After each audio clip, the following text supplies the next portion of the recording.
And bam, what is up? And welcome back to Nando Talk. The Miami Dolphins have done some amazing magic. We have traded for Bradley Chubb and Jeff Wilson Jr. at the 11th hour, right as the trade deadline for the NFL was coming to an end, and with a crazy two moves. Is it enough for the Miami Dolphins to make it to the Super Bowl? I don't know all about that, but we are definitely one of the three best teams in the AFC right now. Chiefs, Bills, and the Miami Dolphins. No one else can come even close to contending with us right now. We are hot and we are looking to keep getting hotter.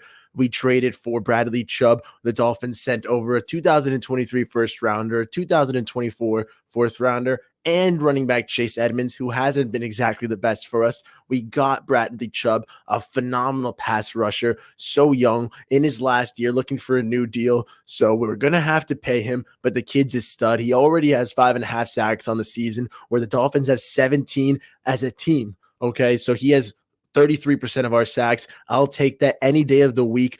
Welcome to the squad, Mr. Bradley Chubb. That first rounder was the 49ers first round pick, which is probably going to be a high end draft pick, as the 49ers themselves already went all in for Christian McCaffrey. But although we lost Chase Edmonds, it was looking like, dang, our running back room is now going to be Raheem Mostert, Myles Gaskin, and Savon Ahmed. Not exactly the prettiest. But what does Chris Greer do? And that's why he's up there instead of Mike McDaniel, who usually resides. But no, Chris Greer and the goal and the freaking red freaking eyes, you're awakened. No more sleepy Greer. You have arisen, because you went out there and immediately improved our running back room for pennies on the dollar. The Dolphins send a 2023 fifth rounder for the 49ers, Jeff Wilson Jr., a running back who's been running at 5.1 yards a carry, who's been phenomenal in his own right, albeit not the biggest workload, as the 49ers do like to run a little bit of a committee.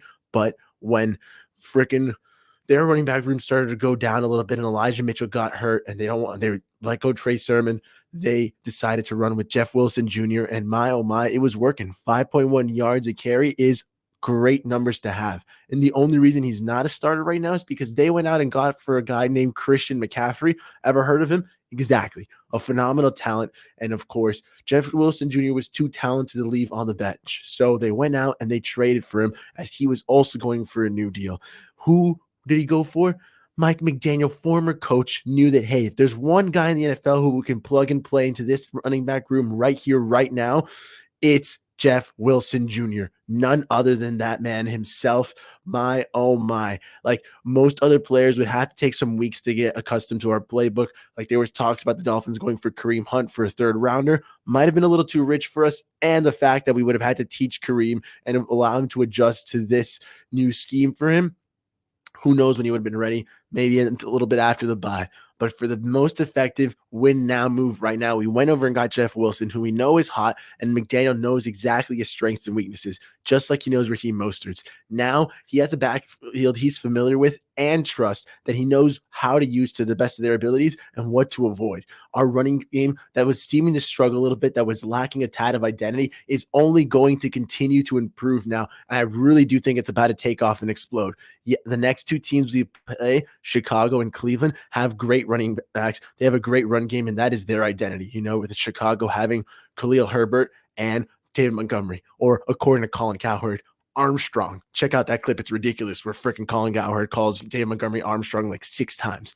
But anyways, I'm smarter than Colin Cowherd, so we'll get back to the point, guys. Chicago has their identity in Herbert and David Montgomery. Cleveland has Chubb and Kareem Hunt and Dearness Johnson just waiting to be used. Like, these are two great teams that have running games. And lo and behold, now it's Mike McDaniel's turn to say, hey, I'm a running guy too. I've got my backs, the guys that I know can run this scheme. Mostert and Jeff Wilson are about to take off. All those naysayers who were saying, oh, the Dolphins aren't built for playoff football, not for the cold weather. We just added our run game. We're now, again, McDaniel is confident that he can run with these guys. If there's anyone I was going to trust with the running back eye, it's Mike. That's his background. That's his bread and butter. And let's go. He keeps bringing in these guys. I'm down for it. Let's rock with it until we can draft someone next year. And like I said, we give a 5th rounder. That means you can still draft a guy maybe with the 3rd round pick that we kept instead of trading that for Kareem, and we're good to rock. That's what I need from Mike McDaniel. Let's do it, man. Bradley Chubb, again, improves our freaking defense to the next level. Like, that's how you win playoff football. That's how you win in December, January, and in February, on the backs of your defense and a strong running game that allows that defense to stay fresh off the field, gives you good time of possession. And then those cold, windy days, you'll allow your running game to take over. So that's what the identity that the Dolphins are starting to build. That's what I was so happy about Mike McDaniel coming to the team now, and it's finally start to come together a little bit better. His pieces are starting to fit, and I'm loving the vision that we're seeing unfold. Again, good running game. We're fixed that now, hopefully, with Jeff Wilson Jr., who fits for Mike. And then Bradley Chubb is going to take this defense that's already been pretty nice, but to the next level. It's been a great bend, don't break defense. Not exactly the flashiest. Again, only 17 sacks. Chubb, like I said, 5.5 sacks on his own. So I want to see more. I want to see what Chubb can do for this defense. I want to see how that rotation between Melvin Ingram, Emmanuel Ogbah, Jalen Phillips, how all that's going to pan out. My. You've got to be flipping my flippers if you're telling me this didn't move the needle for you. If this didn't get you a little excited. If Chubb didn't give you at least a half Chubb. I'm full Chubbed up because this D-line is a something else, guys. Let's look at that pass rotation once more. Jalen Phillips, Emmanuel Ogbah, Melvin Ingram, Bradley Chubb. Just getting after the quarterback at will. Always a fresh guy, just headhunting back there, ready to go and wreak some havoc, make a quarterback a living nightmare. But it doesn't stop there because our D tackles are just as talented. Christian Wilkins, it's morphin time. You keep adding outside pressure. Watch what Wilkins is going to do up the middle. Same thing with Zach Sealer, who continues to be one of the NFL's most underrated men. My God, the help that them, Raekwon Davis, Wilkins, Sealer are all just going to experience as their brothers on the outside just get after the QB. That's what I want to see.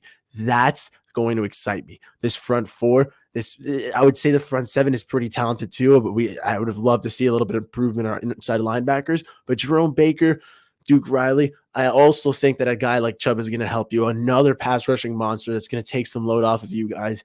It's going to help our secondary too, who I would have loved to see a move. Nothing came to fruition. William Jackson from the Commanders ended up getting traded to the Steelers, so that was a tad sad to see.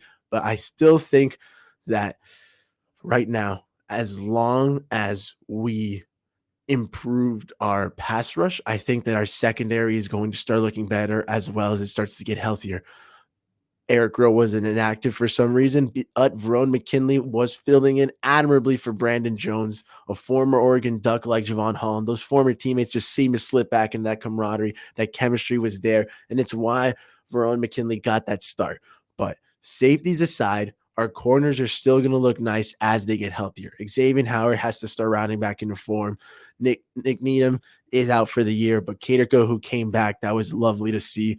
Good on you, Darth Cater. Keep it up. Keep balling. Young, undrafted free agent out of Texas Commerce.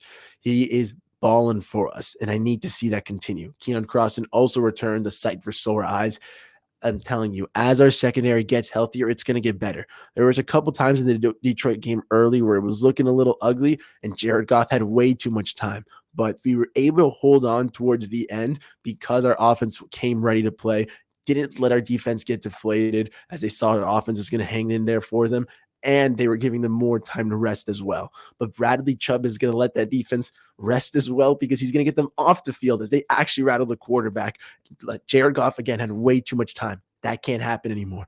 So it's going to be a whole nother ball game. The Dolphins were able to add a piece on offense and on defense. And I truly think that this is a difference maker kind of play, the kind of play that pushes this team from what I thought was already a playoff contender, a team that I already believed was 12-5, a team that Miami fans all over already were agreeing that this is the most talented team Miami has seen in years. Okay, you add Jeff Wilson Jr. and you solidify a run game, and you help balance a team that's already balling on the passing attack. Tyreek Hill with 961 yards, number one in the NFL. Remember when all the naysayers said, oh, Tyreek isn't going to get over 1,000 yards. He's nothing without Mahomes. Newsflash, he was something before Mahomes with Alex Smith. He's something after him, and he's still balling. Number one in the league. Yes, the touchdowns still have to come, but the yards are beautiful. Not going to get 1,000. He's 39 yards away from 1,000 yards, and it's about to be week 9. So let's see if he can break Calvin Johnson's record, as my man is on pace for 2,000 yards. Okay, I think it's like 2,095 or something. An absolute monster. So more respect on Tyreek's name. The guy just does not stop balling, and it's what I need to see. Oh, baby. And Jalen Waddle's not slacking either. I think he's 4th. He has 727 yards, 727. My guy is rocking. Okay.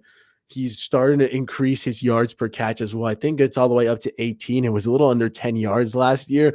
And at Alabama, when he was coming out, it was 20 yards per catch. He's starting to get closer to that explosive mark that we used to see, that he was known for. That penchant for explosiveness is returning, partially as he has gotten a lot better from that injury, but it's also because Tyreek has just opened up so much for him.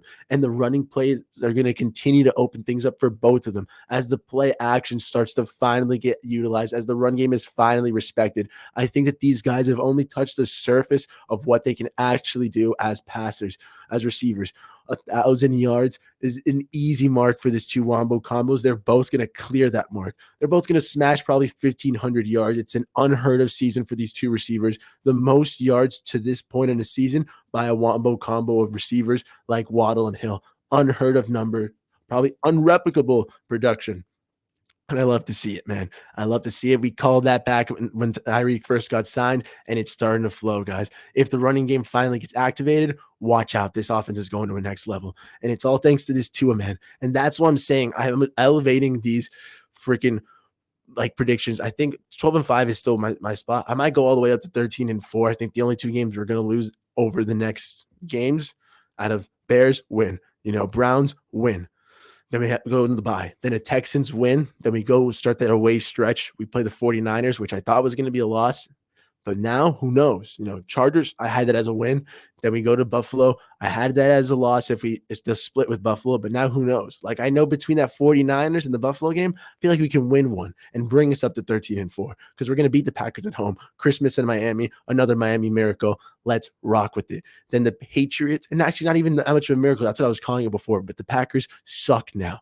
Like, we are a better team than the Packers. I think we are a top 3 team in the AFC talent-wise. And again, as long as the offense is clicking with Tua, that's the only thing that the critics were saying could hold us back. And we saw with the Lions game. We've seen with the Ravens game. We've seen if this offense has a healthy quarterback, it's to another level. And now we add a running game to that. We'll beat the Patriots when we go to Foxborough. When we come back to Miami week 18, we'll beat the Jets as well. And I'm saying 13-4, we'll go to the playoffs, and we'll actually have a shot.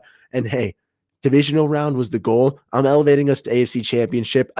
Super Bowl within the next 2 years, guys. It is not an unreasonable thing. Our window is open now, and the Dolphins front office saw it. They went for it and jumped headfirst through the window. They loved what they've seen. Like all this talk of, we might not be sold on our quarterback. We've got it. We have 2 first-round picks as a safety net. Nope. We lost one through tampering, and we traded the other one because we're ready. We're bought in. We're going all in for it. All on, baby, all in love with all your flaws and sins. We're rocking with it right now, this Miami team, guys. I'm so excited for the Miami Dolphins. We already said this was the most talented team in Finn's history, and now we added Bradley Chubb and Jeff Wilson Jr., and all we did was lose a couple picks. F them picks. Like the Rams, baby. We lost the first rounder that was going to be in the top 30s, okay? We lost a freaking 4th and a 5th rounder, a 4th next year, a 5th rounder this year. Boo freaking who. I don't care about those picks at all. Who cares, man? We've turned our picks into Jalen Waddle, into Tyreek Hill, into now freaking Bradley Chubb. Like, studs on studs on studs. Chris Greer, masterclass to everyone who doubted him. I hope the humble pie tastes delicious. I know it did for me. I was getting a little frustrated, but the magic happened at the 11th hour, and we're good to rock, guys. What do you guys think of the trades? I have these as both, A's. We'll put them at A's. I originally had A+ for Jeff Wilson Jr., but I was talking to my buddy. He is probably not going to be the starter until a little later on. And then again, it's not like we got a full down back. So we'll peg it as an A, but an A and an A. Pass rush gets boosted, new life, new blood into it, and our running game, same feeling, same energy, except that's a plug and play. That's the only reason why I might still say it's an A+.